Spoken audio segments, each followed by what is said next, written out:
ओशो रजनीश, जिनका नाम सुनते ही मन में एक गहरी शांति और नई दृष्टि का अनुभव होता है। उनके विचार न केवल प्रेरणादायक होते हैं, बल्कि हमारे जीवन के गहन प्रश्नों के उत्तर भी देते हैं। ओशो का कहना था कि मनुष्य को अपने अंदर छुपे हर पहलू को समझना चाहिए, चाहे वह कितना भी गूढ़ या चुनौतीपूर्ण क्यों न हो।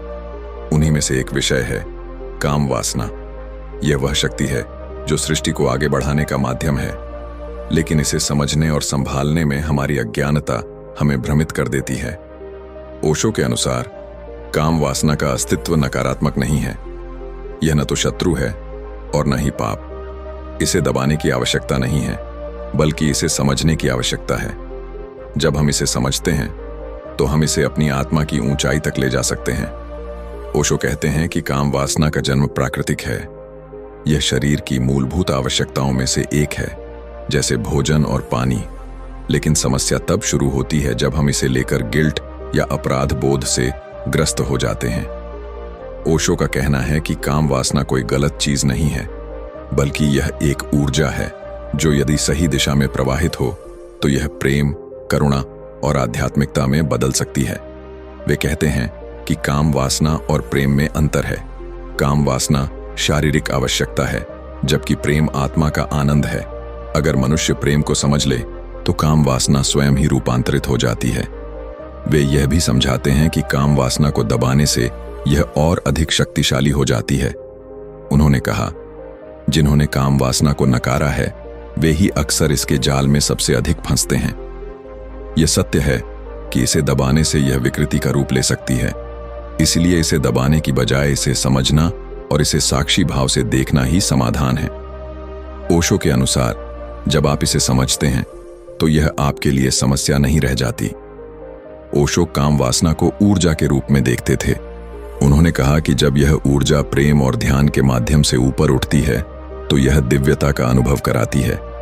ओशो के शब्दों में काम वासना कोई शत्रु नहीं है, यह तो आपकी ऊर्जा का ही एक रूप है। इसे नकारने की आवश्यकता नहीं, इसे स्वीकार करने और रूपांतरित करने की आवश्यकता है।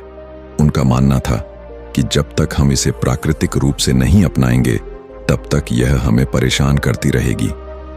ओशो ने काम वासना पर अपने विचारों में यह भी कहा कि इसे समझने के लिए ध्यान महत्वपूर्ण है।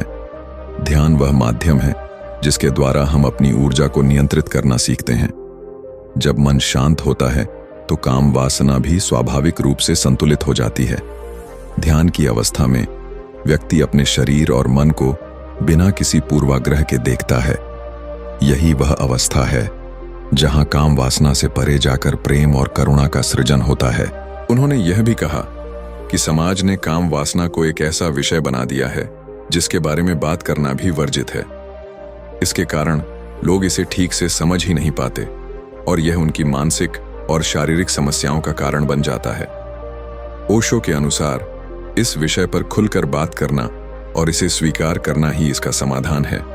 वे कहते हैं, काम वासना कोई समस्या नहीं है, समस्या यह है कि आप इसे समझे बिना इसे नकार देते हैं।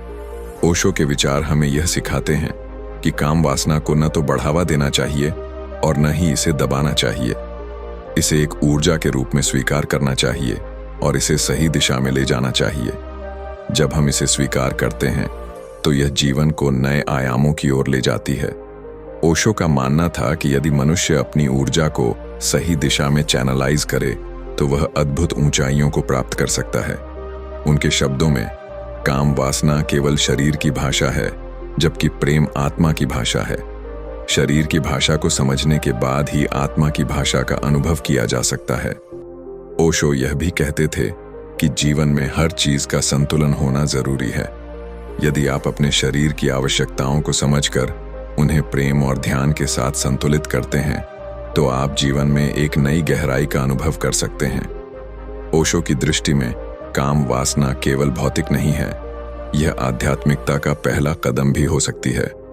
जब इसे जागरूकता के साथ जिया जाता है तो यह ऊर्जा ध्यान और समाधि में बदल सकती है। उनके अनुसार काम वासना वह बीज है जो प्रेम के वृक्ष में बदल सकता है, लेकिन यह तभी संभव है जब आप इसे समझें और इसे प्रेम की ऊंचाई पर ले जाएं। ओशो का यह दृष्टिकोण हमें एक नई सोच देता है। वे हमें यह सिखाते हैं कि जीवन को पूरी तरह से जीने के लिए हर पहलू को स्वीकार करना आवश्यक है। जब हम काम वासना को समझते हैं और उसे प्रेम और ध्यान के साथ जोड़ते हैं, तो यह हमारी आत्मा को समृद्ध कर सकता है। ओशो का यह संदेश आज भी उतना ही प्रासंगिक है जितना उनके समय में था। यह हमें हमारे जीवन की जटिलताओं को सुलझाने का रास्ता दिखाता है और हमें अपनी ऊर्जा को सकारात्मक दिशा में ले जाने की प्रेरणा देता है। ओशो के विचार हमें यह प्रेरणा देते हैं कि जीवन को बिना किसी डर या अपराध बोध के जिया जाए। काम वासना को समझना और उसे प्रेम और ध्यान में रूपांतरित करना ही जीवन की सच्ची समझ है। उनके शब्दों में, जीवन को उसकी संपूर्णता में स्वीकार करें, तभी आप उसकी गहराई तक पहुंच पाएंगे।